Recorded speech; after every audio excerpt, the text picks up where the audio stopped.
महाराष्ट्रातील ताज्या घडामोडी जाणून घेण्यासाठी STV महाराष्ट्र चॅनलला सबस्क्राइब करा, शेअर करा आणि बेल आयकॉन प्रेस करा।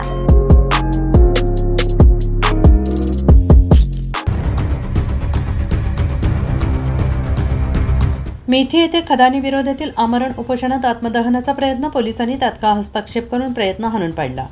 मेथी तालुका सिंदखेडा येथील क्षेत्र क्रमांक 522-123 वर होऊ घातलेल्या खदानीच्या विरोधात मागील 11 दिवसांपासून शेतकरी आमरण उपोषण करत आहेत। काल उपोषणकर्त्यांच्या वतीनं तहसीलदार आणि पोलीस निरीक्षक यांनी आत्मदहनाचा इशारा यांना देण्यात आला।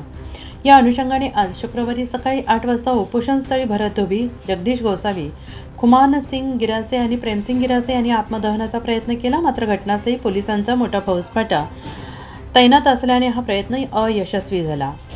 प्रयत्नादरम्यान पोलिसांनी आत्मदहनासाठी पुढे सरसावलेल्या कार्यकर्त्यांमध्ये थोडा वेळ लटापटीची परिस्थिती निर्माण झाली। त्यानंतर शिंदखेडा पोलीस स्टेशनचे पोलीस निरीक्षक हनुमंत गायकवाड आणि त्यांच्या पथकाने संबंधित कार्यकर्त्यांना ताब्यात घेतलं आणि पुढील कार्यवाहीसाठी शिंदखेडा पोलीस ठाण्यात नेलं।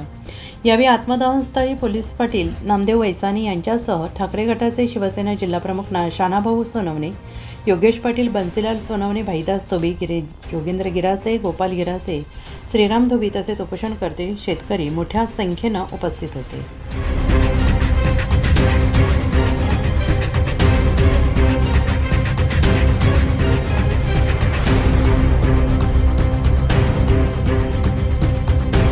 आज मेथी या ठिकाणी शेतकऱ्यांचं आमरण उपोषण चालू आहे।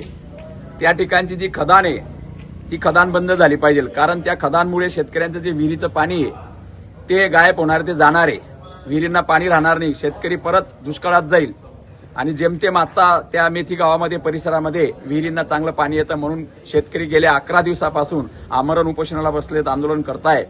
खदान रद्द झाली पाहिजे ही प्रमुख मागणी आहे, नाहीतर 2 लाख रुपये अनुदान एकरी शेतकऱ्यांना मिळाला पाहिजे। यासाठी 11 दिवस झाले तरी पण प्रशासनाची चर्चा झाली, परंतु त्याच्यातनं तोडगा निघाला नाही। निष्फळ चर्चा आजपर्यंत झाल्या। प्रांत साहेब, तहसीलदार साहेब, API गायकवाड साहेब, बरेच अधिकारी येऊन गेले, परंतु निष्फळ चर्चा झाल्या। म्हणून आज त्या ठिकाणी आमचे काही कार्यकर्त्यांनी आत्मदहन ते आंदोलन शानाभाऊ सोनवणे माझ्या नेतृत्वात असल्यामुळे काही कार्यकर्त्यांनी तिथं आत्मदहन करण्याचा प्रयत्न केला, तेव्हा पोलिसांनी त्या ठिकाणी कार्यकर्त्यांना ताब्यात घेऊन म्हणजे आत्मदहन करण्यापासून प्रवृत्त केलं आणि तात्काळ शिंदखेडा पोलीस स्टेशनला आणलं। माझ्या नेतृत्वात आंदोलन असल्यामुळे मला सुद्धा पोलिसांनी त्या ठिकाणी अटक केली आहे। परंतु आमचं आंदोलन अटक हो काही हो, आमचं आंदोलन हे चालूच राहील। जोपर्यंत न्याय मिळत नाही तोपर्यंत आंदोलन चालूच राहील।